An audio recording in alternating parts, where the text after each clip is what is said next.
मैं Pushpalata Chaurasia sacred heart school की अध्यापिका, कक्षा 7वीं, विषय हिंदी। हिंदी भाषा को लेकर आप सभी का स्वागत करती हूँ। सबसे पहले मैं आपको पुस्तकों से अवगत कराती हूँ जो आपको इस कक्षा में पढ़नी है।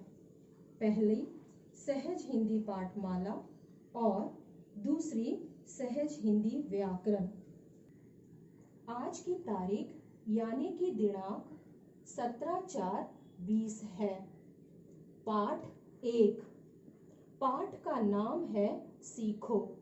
सीखो एक कविता है। सीखो शब्द एक स्त्रीलिंग है और इसका मतलब है शिक्षा।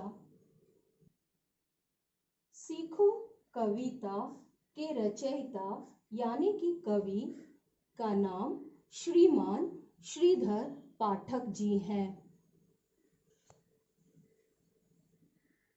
सीखो कविता को समझने के लिए मैंने इसे 3 भागों में बांटा है।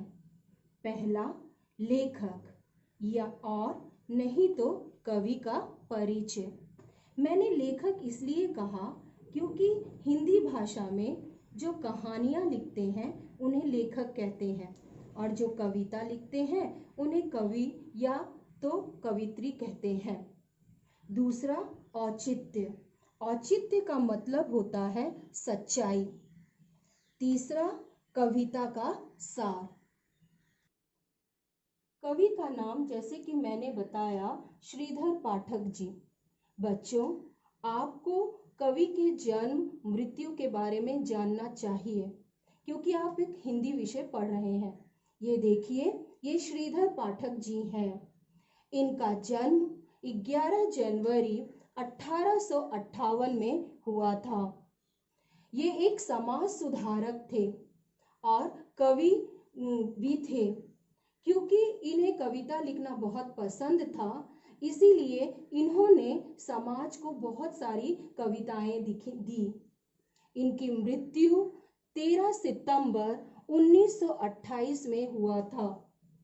इन्हें हम उस नाम से भी जानते हैं हिंदी साहित्य में, और वो नाम है कवि भूषण।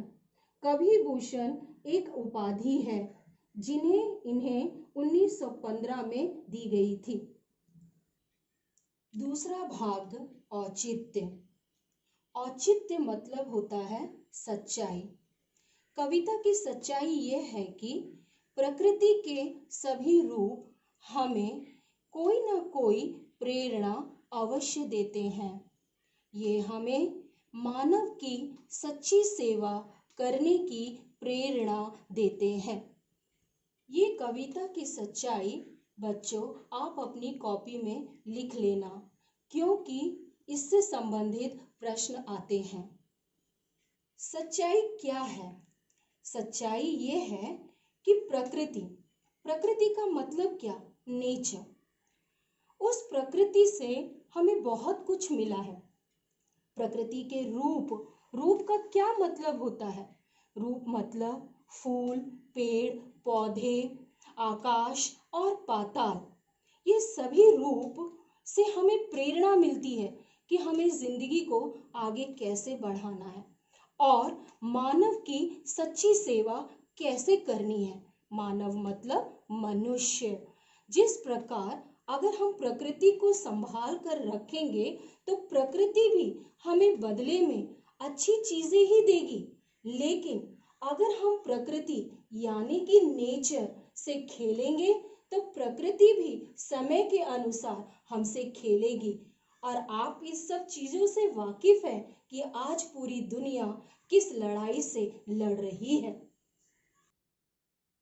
तीसरा कविता का सार। कविता सीखो 4 अवतरणों में बटा हुआ है, जिसमें पहला अवतरण मैं आपके समक्ष पढ़ने जा रही हूँ। जब मैं पढ़ रही हूँ तो बच्चों आप भी अपनी पुस्तक को देखकर मेरे उच्चारण को सुनना और समझना और पढ़ना। पहला अवतरण।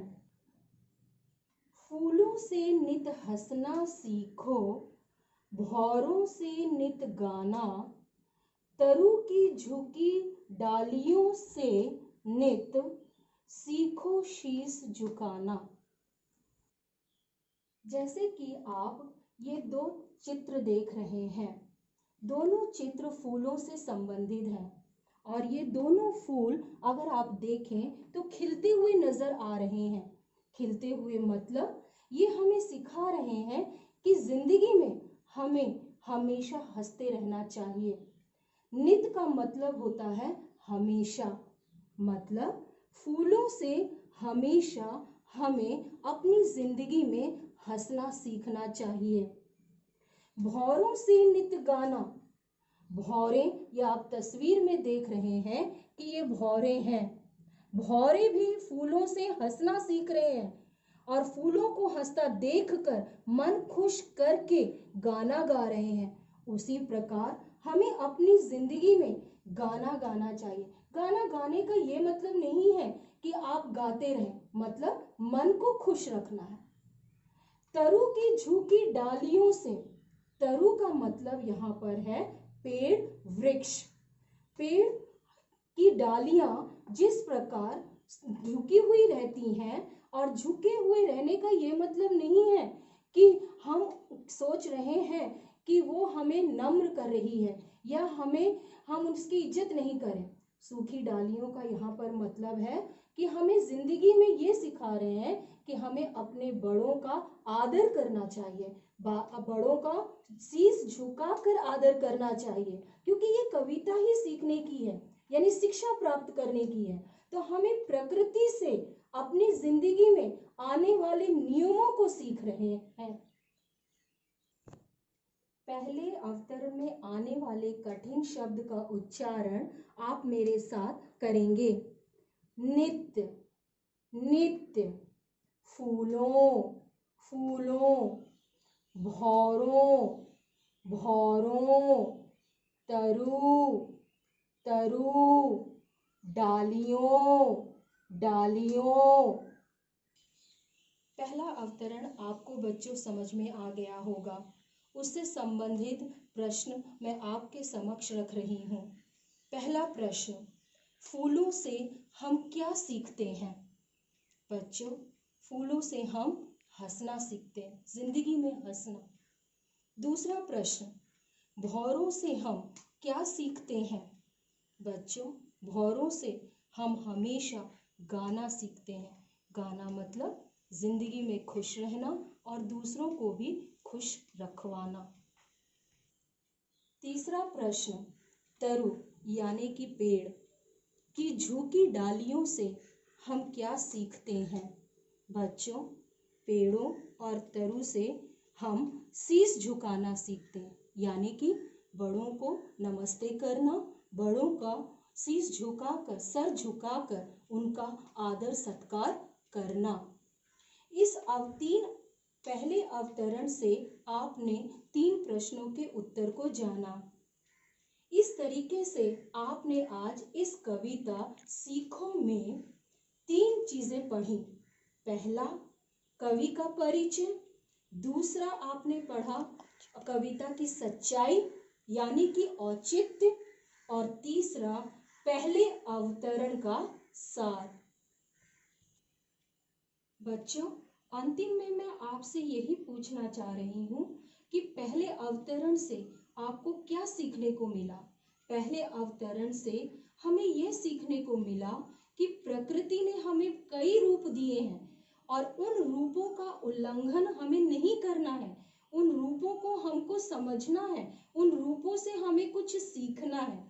अगर हमने उन रूपों का उल्लंघन किया तो हम बर्बाद हो जाएंगे। जैसे कि आज आप सभी जानते हैं कि पूरी दुनिया एक बीमारी से गुजर रही है और उस बीमारी का नाम है कोविड-19।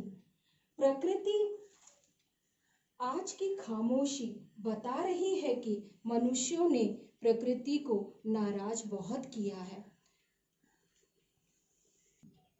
ये हिंदी का पार्ट 1 था। दूसरे में मैं आपको दूसरे अवतरणों से अवगत कराऊंगी।